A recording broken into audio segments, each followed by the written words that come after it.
Hey, this is Jamie from Green River Ordnance. You're listening to Lone Star Community Radio on 104.5 KCZW LP Conroe and 106.1 KZCC LP Conroe, and worldwide on irlonestar.com. A couple of things. One was tying agriculture, the food that we grow, into health, and how our diet and our habits, in fact, affect our health, our day-to-day health. We've been doing that for a long time in Extension anyway, sure. But we've never really connected the two, agriculture and health, together into one program, particularly. You know, we brought up the gardening, well, not the gardening example, but the cooking example. A few minutes ago. You talked about, how some folks, go out and eat quite a bit, or they don't consume enough fruits and vegetables. And that's true. You know, the average American, they got 3 to 5 times per week. Right. So, and then just a side note, 7 to 10 of the leading causes of death are food and behavioral related. So a lot has to do with what we eat and what we do. Sure. So when we're talking about health and agriculture and how that affects it makes a big difference. Yeah, right. And, so getting that message out there, but also tying that back into where food comes from. Because, you ask a fourth grader where their milk comes from, they may say H-E-B or Kroger or whatever food chain that they've attended with their mother. And so getting that ag literacy kind of component out there as well to general constituents. Because if you look at our dynamic of our population now, we're 2 and 3 generations, in a lot of cases, removed from agriculture. Mm-hmm. And, we do programs on gardening and we do programs on nutrition, but we don't ever do one on gardening followed by a program on how to cook it. Sure. So that's kind of a good analogy. Maybe not say not ever, because it is happening in some places, but it's sometimes we think in terms of silos. And so, sorry, didn't mean to interrupt you. We talk about agriculture, we talk about literacy about agriculture, then we talk about health education and nutrition education. But we do tend to silo that a little bit. And so the Path to the Plate initiative is trying to bring those two things together into one complete package. And so it was begun about a year ago, and then we decided that, probably our best course of action was to get our educators involved in the overall process of what that needs to look like. And so we started the Champions program. Mm-hmm. And you were one of those champions that was trained. We got 24 from around the state of Texas, 2 from each district and 4 from each region. And so you guys went through, I think, 6 different training courses and covering everything from health and nutrition to ag literacy and where food comes from. So sure. And one of the significant things I think about that is we went through pretty extensive training, and thinking about. I felt like I already knew a lot about, health, obviously, and then some about agriculture, been with the agency long enough that, caught some just by conversations and that kind of thing. But, even with all of those courses that we have, I still feel like we kind of just scratched the surface of the stuff that's out there. And Mike, you're, kind of brand new to Extension and learning stuff about health. What's your take on Path to the Plate and the ideas? Well, I think it's pretty essential. I would love to see more people have gardenings at their home, so you know what's going into your garden, so you know what's going into you. Mm-hmm. I've seen jokes on the computer, and I pray it's a joke, where people say you shouldn't butcher an animal, you should go to the store where they make meat, and nothing's ever heard. It's like, surely that is a urban legend. But when I'm out in the teaching my classes, mm-hmm. a lot of people flat don't know what to do with these vegetables. They've heard of them, but they've never tasted them. I was telling you earlier today, even at the training I went to, we had somebody volunteer to help the demonstration, had no clues to how to cut open and get into an avocado. Oh, yeah. So finding out where the fruit comes from, what's local, I think is huge. Because if you can go out to a local farmer's market, pick up those fresh vegetables, and then we can offer different ideas about what to do with it, how to pair it up with other foods so you have a nice, balanced, my plate type meal. I think it's huge. And I know we do it with elementary schools. I've been doing it with adults. So I think Pathway to the Plate is a key element in what we're trying to do. Yeah. Yeah, like really, really, really good information. And so we want to talk about it some more, but Dick's giving me the signal. We got to take a break. So we're going to take a little bit of a break and we'll be right back. And you're listening to Lone Star Community Radio, 104.5 and 106.1 and worldwide on www.irlonestar.com. We'll be right back. Don't forget to download the Lone Star Community Radio app for your Google Play or Apple Store. Bring Montgomery County's community radio with you anywhere with your smartphone or tablet. If you are in the Conroe area, tune in on FM. That is Conroe's FM 104.5, 106.1. Hey guys, I'm Joey Savage. Corey DLG. We are Nerd Thug Radio. Catch us every Monday from 1 to 3 and check out our website, nerdthugradio.com. We like to talk about quilting, horseback riding, and baking quiche. Actually, we don't, but we do like talking nerdy to you. That's right. Every Monday from 1 to 3 p.m., hashtag talking nerdy to you.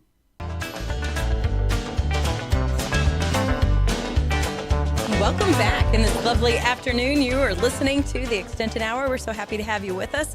We've got Mike McBride. So, see, it always, I have a hard time saying your name because my son, his name is McKeon, but we've always called him Mac. And so you're Mike McBride. So putting that all together, sometimes I just, I have been called much worse than Mac or Mike. So. Well, that's good. Yeah. So I'll try not to call you anything that, you don't want to be called. But Mike McBride is our Family and Consumer Sciences program assistant. Yep. Totally county funded. And so we, Philip, we're really fortunate here in Montgomery County to have a very supportive commissioner's court who provide us with a program assistant. And then we also have a 4-H program assistant, several agents. So we're able to do lots of good stuff. Yeah, you certainly are. And if all the commissioners are listening right now, I would like to thank them personally that they do provide the funding and support for here Montgomery County and the staff. And you have one of the best extension facilities as well. So, and it's set up nice because you're right across the street from the convention center there, so you can go have events and activities over there. So, yeah, most definitely. And so Philip is our regional program leader for agriculture and natural resources. So that interim. Okay, so tell us a little bit about what that means and what you do. As a regional program leader for Ag and Natural Resources, I work with amongst 36 different counties in the southeast region, which goes from Beaumont in the east all the way down to Corpus along the Gulf Coast. And so 36 different counties, and I work with each of the Ag and Natural Resources agents that are in those counties doing ag programming. Also with some of the 4-H agents that have ag and natural resources programming responsibilities, such as 4-H livestock and stuff like that. So my role is to help those agents do good programs and try to help them do evaluations whenever those come about as well.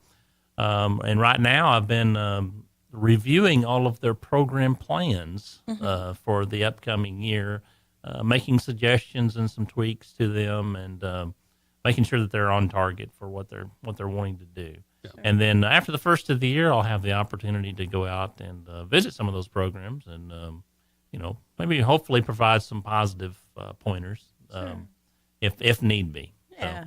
So we are educators. Agrilife is all about educating our communities, and so you mentioned the plan of work. That's kind of like our teachers' plan that so that what we're doing is targeted, it's purposeful, it's impactful. You mentioned evaluations, so we try to evaluate everything that we do to make sure that what we're doing is actually making a difference and teaching people what needs to be taught, and that we can always say, oh, people love us and they just really enjoy our programs and everyone has a good time.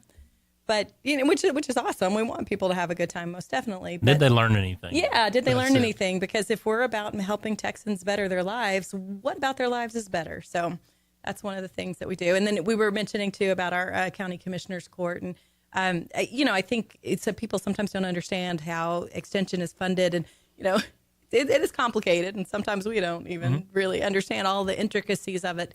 But it's a great cooperative agreement between our counties, our state. Funding comes from the state legislature through Texas A&M University system. So sometimes people get confused too and think that it comes from like from the university itself, and Right. not at all. Through When they the raise legislative- tuition, they give us a raise. Yeah, Right? yeah. That's not true. Darn it.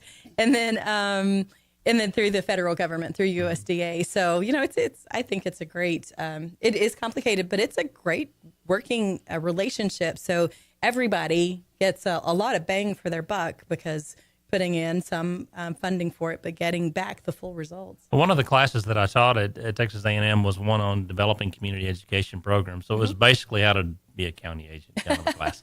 So, and the way I described our relationship with those entities was, this is how county extension agents get their name. They have a cooperative agreement with the county commissioner's court to be there. We're not mandated by any state statute to be in the county, but the county has the opportunity to fund a county extension agent for educating the public on agriculture and home economics. And that's what the state statute says. So they have the opportunity to do that. Then we're also an extension of the Texas A&M system. We're a standalone agency under the umbrella of the Texas A&M system, which there are several different universities and several different agencies. We are one of those agencies, and our charge is to do education for the general public. And then we're also an agent of USDA. So in the old days, we were actually almost 100% funded by USDA when extension first got started. And then that funding has gradually kind of decreased over time, and now USDA sends each state formula funds based on population and other things, and that helps fund the extension service in each state. So if you break it all out, the counties actually provide about 25% of the entire extension funding across the state. So, But they have dedicated programs for each county. yes, Yeah. sure do. Yeah. All 254 counties are represented by Texas A&M Agrilife. Yeah. See, Mike, see how helpful it is to have a professor and a doctor here. You get somebody who with us? knows what they're talking I about. know, yeah. right? So, so we talked about Path to the Plate. We talked about extension, what we do, help Texans make their lives better. And so one of the things about Path to the Plate, people have lots of questions about things that are happening. We also do programs that help serve the needs of the people of the county. So one of the needs that come up often for ag producers and farmers and private business individuals is pesticide applicator training. So they have to have so many continuing education units to get their license and then to keep their license. And so that was one of the things that Heimer did yesterday, had a pesticide applicator training, and they'd used technology where they were able to broadcast here from Montgomery County, but like folks in San Jacinto County and Walker County were able to go to their local site and participate without, having to travel all the way to the big city of Conroe. So that was pretty cool. So anyway, pesticides and the pesticide applicators started making me think about one of those things that people are concerned about when it comes to their health is pesticides in their food.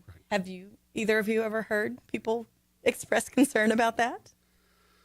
I have some of the classes I've been to. People will argue that true organic certified foods are the only way to go, that the pesticides are killing us, and that's where all the illnesses are coming from. And it comes from internet research. If it's on the internet, it must be true, right? Absolutely. Google said it, so I saw it on Facebook 5 times, so it has to be accurate. Yeah. All my friends say so. Yeah, and there's a lot of misinformation out there. I know that one of the things that surprised me, somebody talked about children and pesticides on strawberries. And it was some humongous amount of strawberries. A kid Like would have over to, 1,000. Yeah, over You 1,000 have to eat 1,000 strawberries strawberries for a kid to... for a child. Yeah. Hey, you're going to be sick of something else before you get to pesticides. So it's that kind of a misinformation that I'm glad that we can go out and try to correct some of it. Sure. And I would just mention too, with Path to the Plate, one of the things, we're not there to tell people this is how you should think or this is what you should do, because organic is a perfectly acceptable choice that people have. We just want them to make that choice based on research, science, truth, and not just because somebody said it's going to kill you. Because, so I mentioned health, and fruits and vegetables is one of the things that we can do to make our lives healthier, to make our bodies healthier. Fruits and vegetables And probably if there's nothing else we do, if we eat more fruits and vegetables and we get more exercise, we're going to be healthier. So I get really concerned when I feel like people are afraid of eating fruits and vegetables because of pesticides that are on it or because of GMOs or just people don't need to be afraid of fruits and vegetables. They need to be eating them. Eat more fruits and vegetables, and that'll make a big difference in the health. So and I would just throw this in, Amy. If those come from a processed source, those foods are inspected. Number one. We have agencies that do food inspections, FDA, USDA. They're charged with making sure that our food supply is safe and, is wholesome. And I would say also, too, that, everyone plays a role. The consumer plays a role in knowing what is safe and what is not. But also that producer is going to want to produce a safe, wholesome product because we, as ag producers, definitely don't want to hurt anybody. Right. I mean, your goal is to, I guess, number one, stay in business. Right. And you can't stay in business if you're killing people. No, you can't. No, it's hard to. You can't do it. It's Wiping almost impossible. Ask any dictator in a third world country. It's next to impossible. But yes, but pesticides sometimes they are a necessary thing. But organics is a viable option for people if that's the route that they choose to go.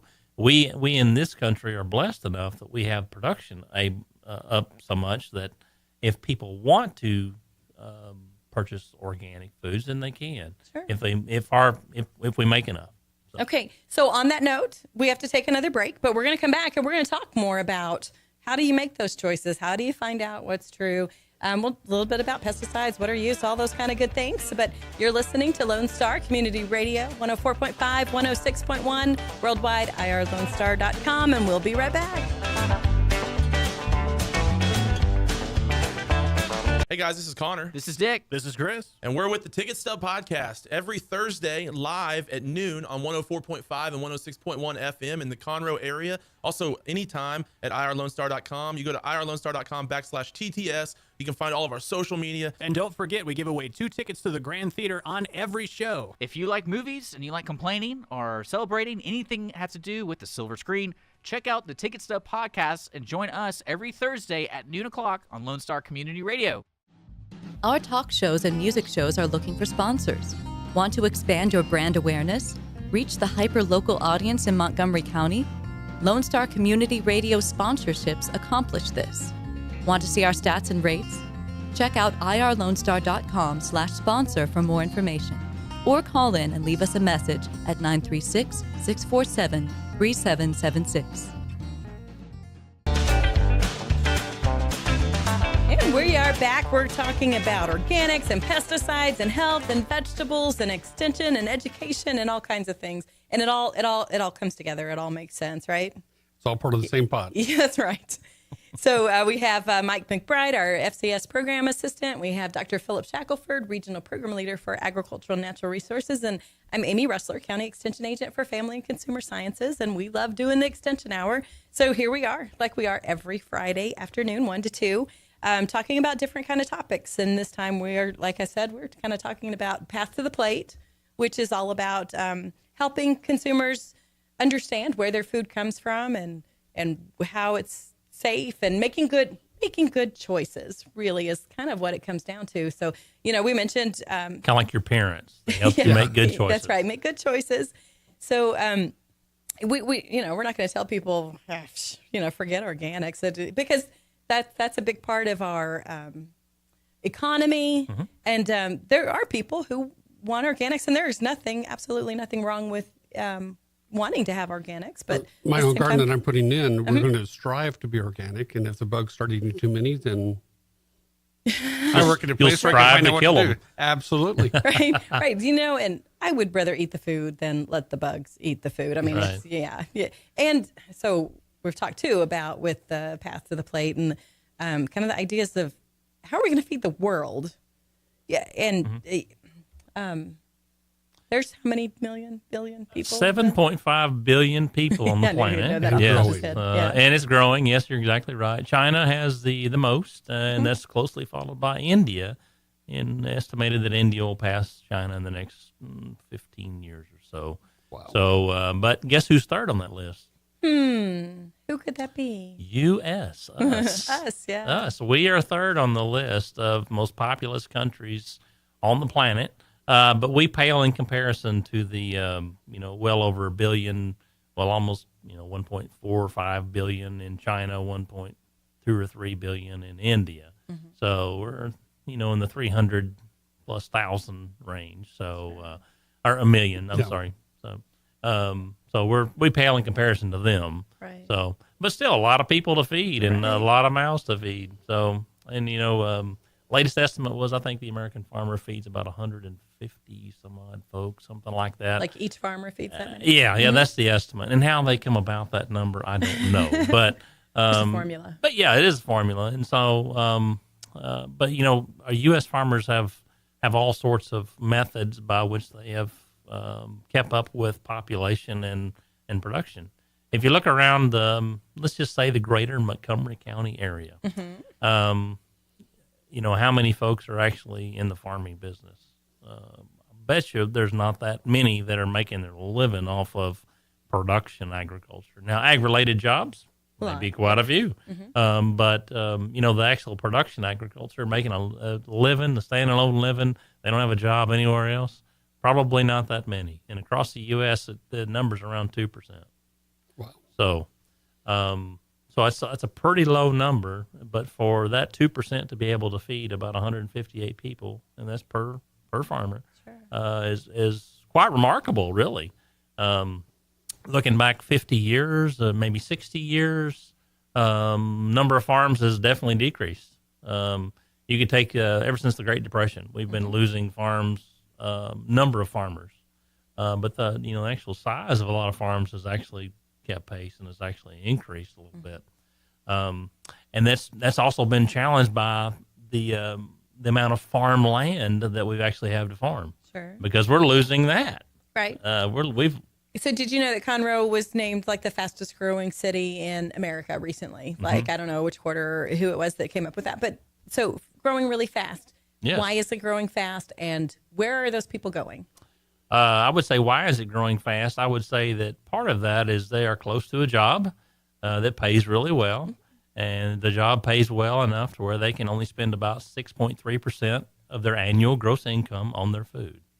So compared to the rest of the world, that's pretty low. Right. So anyway, they only spend that much. They're close to an area where they can get paid a lot, and so they can do recreational activities as opposed to going out and farming. So, when you were talking about losing land, and I'm not an expert, I'm just curious. We have to build those houses somewhere for all the people moving in. So is that eating up a lot of the land? Or yeah, it certainly is. Yeah, it certainly is. If you think about any major metropolitan area in the U.S., in the world, really. Why are those metropolitan areas there? When did they originate? They probably originated because someone found great farmland right there, started cultivating it, and then out from that sprung up businesses, markets where people could market those products. And as we grew, we had to put houses somewhere, and so we started putting houses on top of the farmland, and so that pushed the farmland out to the fringes of what was once great farmland. And so some of the real reasons that we have lost about 1 million acres since 1997 of farmland in Texas is because of that urbanization. So areas that were once, very productive, take south of Houston or west of Houston, the Katy Prairie area, which I'm very familiar with because I live kind of in that neck of the woods. But the Katy Prairie area just 20 years ago was one of the best rice farming regions around. But they figured out that it grows houses just as well as it grew rice. So and people are attracted to food. We go where food is, right? To feed them, and they will come.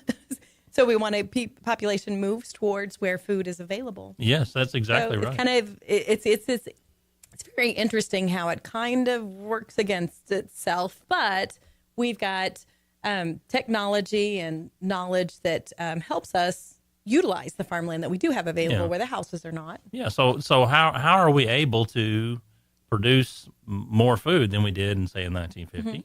and on less acreage than we did in 20 years ago. If we're we lost 1 million acres so far in the state. How are we able to do that? Well, the simple answer is technology. Part of what Texas A&M Agrilife's charge and goal is to work with our research partners and with the university partners on developing better methods for producing food and that yield higher and then have maybe fewer problems, so they can be produced quickly. And we've typically had corn, cotton, grain sorghum, rice, wheat. Those are kind of the big crops that you could say that are in Texas. And so a lot of those crops that I just mentioned have had technological advances that associated with them that have allowed farmers to produce more of them, on fewer acres. So they produce more food that people consume that, if consumed wisely, can maintain our health long term. Yeah. So again, that's where kind of that direct connection comes about. Okay, so I mentioned we were going to talk about organics, right? So I've got a definition here for what organics is. So if you see on a label, if something says organic, all right? So if it says 100% organic, that's any product that contains 100% organic ingredients, excluding salt and water. Because I would be organic too. Yeah, well, yes, sure. That's kind of a personal question, so we just won't go there. All right. So then if it's just organic, not necessarily 100% organic, then that's any product that contains a minimum of 95% organic ingredients. So it has a little bit of leeway in terms of how the ingredients have been procured and included in that product. Again, excluding salt and water. So that it amuses me, excluding salt and water. And then it could be made with organic blank. So in that case, whatever the blank is, you fill in the blank. And this claim is used when the product contains at least 70% organic ingredients, excluding salt and water. Mm-hmm. So, all right. So organics, how does that happen? So there's a certification that folks can get from USDA. Yeah, I guess the simple answer is if you want to call yourself organic, you want to be an organic producer, you actually have to get a certification.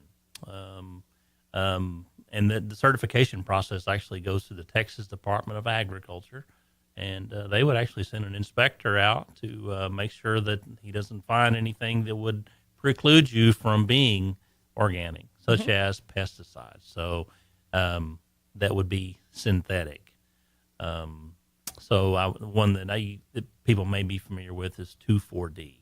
That's a herbicide, and not to be confused with WD-40. Correct, which will fix almost everything, and duct tape. No, it's not to be confused with WD-40, but that's a herbicide that kills broadleaf plants. So, but remember I said synthetic. So there are naturally occurring pesticides that occur in our environment that man have found out, and we can manipulate these. And so there are some organic pesticides. Such as some of the permethrins, for instance. Those are derived from plant-based sources.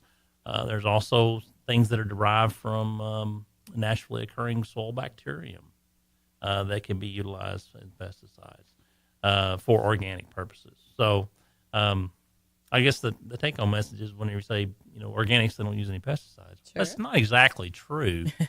They can, and there's nothing wrong with it because they subscribe to the same, principles of having the least amount of residue that is possible and is tolerable for human consumption. So. All right. So that's actually kind of a nice little teaser because there's a little bit more to that, right? So let's kind of explore a little bit more about those natural and then something that's not organic. Yeah, is that going to kill us? That kind of thing. But we have to take another little break. You're listening to Lone Star Community Radio, irlonestar.com, 104.5, 106.1. We'll be right back with the Extension Hour.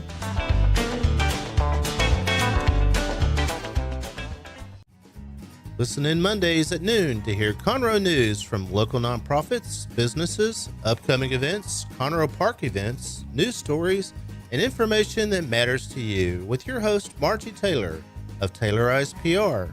For more information about being a guest, visit irlonestar.com/Conroe Culture. Lone Star Community Radio is looking for those who are interested in hosting their own talk show. With monthly and weekly slots available on Conroe's FM 104.5, 106.1, and on irlonestar.com. Start your own podcast, create your first YouTube channel, and be on TV. Contact Lone Star Community Radio online at irlonestar.com or call the message line at 936-647-3776 to take your first step into the radio world.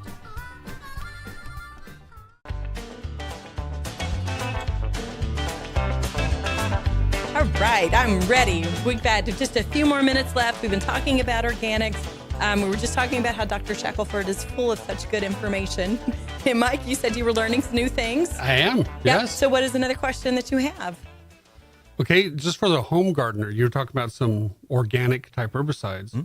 Are they commercially available? Like I just go down to my local store and find it? You bet. Yeah, they are. In fact, you can go to just about any lawn and garden center at your home improvement store, feed store, and they will have they'll have several different organic type products. One that that gets a lot of press, not because of the organic side, but because of the GMO side, is BT, Bacillus thuringiensis. Big technical name. It's actually just crushed up. It's actually crustaceans from one of those Mesozoic or whatever periods. So ancient little sea creatures. Right. So but and BT is a great product for insects that crawl along the ground. So if you have problems with that and you don't want to use synthetic pesticides, BT is a good way to go. That's just sprinkled on top of the plant, and even if it's consumed by you, you can still eat it because you're just eating rocks, really. And Good source of fiber. yeah, little crunchy. But you think you didn't wash the dirt off of it. But yeah, go ahead and wash all your fruits and vegetables. Yeah, that's important safety. Yeah. No, but BT is one of those that's sold readily, yes. Yeah. So at the very beginning, we were talking about the 4 A's of education, and the third was apply. So now I've got an apply, and also the fourth is takeaway. So now I know what to go look for. Oh, Philip, you're a good adult educator. That's You've right. passed the 4A test. And I've been an adult for a long time. Okay, so we've been talking about organics. And so we've also mentioned, so you mentioned like just the home gardener, right? So it's real easy for me when I go to the grocery store. I'm thinking in my own little world and feeding just my family, and I can get organics, and the whole world should be organic and blah blah blah. Just like you. Yes. So, but when we also talk about the millions of people that we need to feed in the United States and the number of farmers that are doing it, so we have less farmers feeding more people with less land. Yep. In a perfect world, maybe that we could do it all without pesticides or whatever. But even too, if we could, why would we? Well, I guess organics is it is a nice thing. If you can afford to buy that organic label, then because by all often means. it's much more expensive. Sometimes it's a little. In fact, I've seen a couple of times maybe just a few cents less on some things, but but by and large, that is a niche market. Sure. That producers have found that people will pay more for. In agriculture, we don't get a whole lot of carrots dangled in front of us that get us more money. But organic is one of those labels where they do get a little bit more money.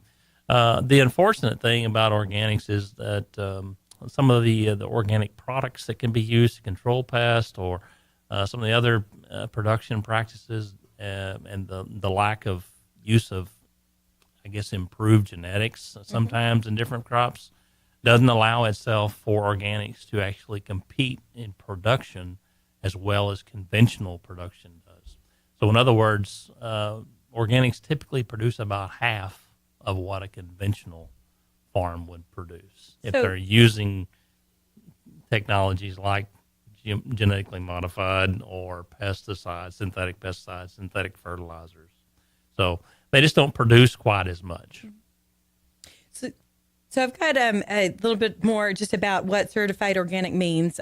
So grown and processed according to really strict guidelines. You mentioned that earlier. And it takes farmers like a few years to get that organic label, right? I mean, they have to work towards that because they have to meet these guidelines for a certain number of years before they can actually be certified as organic. Yes, they do. They have to pass that smell test, and it's administered by the Texas Department of Agriculture. And in fact, they don't only have to pass it once; they've got to pass it on an annual basis. Wow.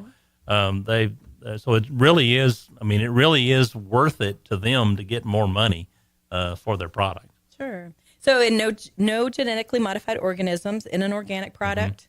Produce, no synthetic fertilizers or pesticides. You mentioned that.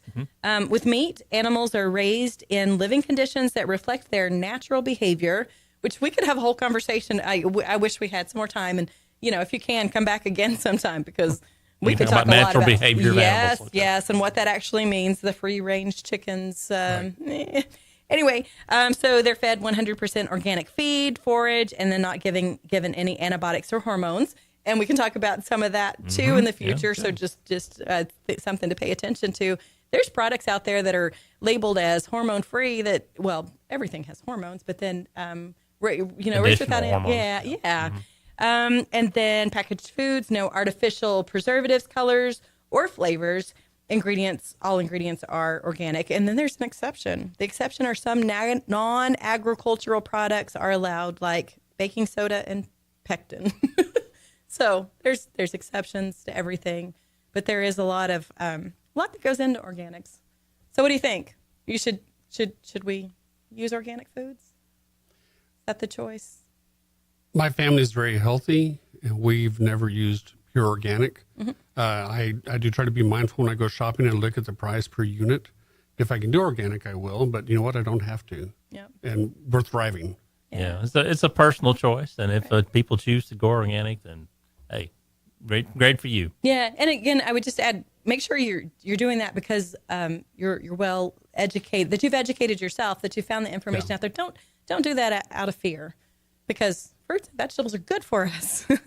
All right, so thank you so much for joining us, Philip. I'm glad you were able to make it. And it was a pleasure to be here again, Amy. And thanks again, Mike, for being here. Anytime. So listen every week, every Friday, right here on Lone Star Internet, the community radio, also on the internet. This is Amy Ressler, family and consumer, family and community health, and it's time to stop talking because I'm not making any sense.